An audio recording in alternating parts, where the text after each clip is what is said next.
Seorang perawat yang bertugas di Rumah Sakit Umum Pusat Persahabatan Jakarta Timur pergi dari tempat indekosnya.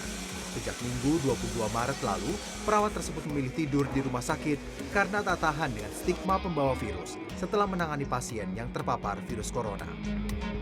Direktur Rumah Sakit Persahabatan mengatakan, perawat RSUP Persahabatan itu merasa memiliki beban mental setelah adanya anggapan negatif di lingkungan tempat tinggalnya. Namun, pihak RSUP Persahabatan menyebut telah memiliki solusi atas masalah perawat tersebut dan sudah banyak yang ingin memberi bantuan bagi para perawat dengan menyediakan tempat tinggal sementara.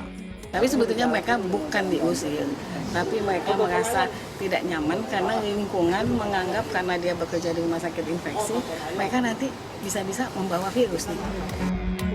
Pihak RSUP pun menyatakan akan banyak memberi edukasi kepada masyarakat mengenai wabah virus corona dan meminta warga tidak panik agar kejadian serupa tidak terulang serta mengikuti arahan dari pemerintah melakukan isolasi mandiri. Efrizal, Jakarta. Untuk menekan penyebaran virus corona, sejumlah pusat perbelanjaan ditutup sementara. Hal tersebut sudah dilakukan beberapa pusat belanja di Jakarta dan Bekasi sejak Rabu.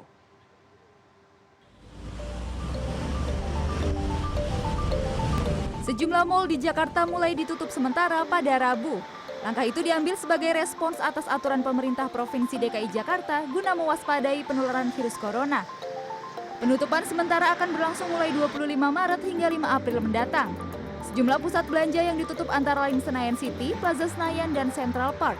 Menurut Dewan Penasihat Himpunan Penyewa Pusat Perbelanjaan Indonesia atau HIPINDO Tutu Merahanta, sebagian besar tempat belanja yang ditutup tidak berhubungan dengan bahan kebutuhan pokok. Sedangkan yang masih aktif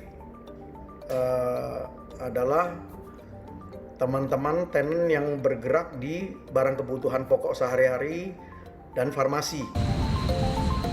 Sementara itu di Bekasi, Jawa Barat, sejumlah pusat belanja juga melakukan penutupan sementara. Hanya beberapa gerai yang diperbolehkan buka, yaitu gerai makanan dan bahan pokok. Pada Rabu siang di Mega Mall Bekasi sudah terpasang pengumuman penutupan mal hingga 8 April, atau selama 2 pekan. Dalam pengumuman tersebut juga tertulis gerai yang diizinkan buka. Di makanan atau ada belanja yang lain? Paling bahan makanan seperti gula, ya kan, terigu karena kan di pasaran kan gula begitu melonjak, naik drastis. Menurut pengelola, penutupan pusat belanja ini merupakan bentuk kepatuhan terhadap upaya memutus penyebaran virus corona dengan meniadakan kerumunan warga. Tim Liputan, CNN Indonesia.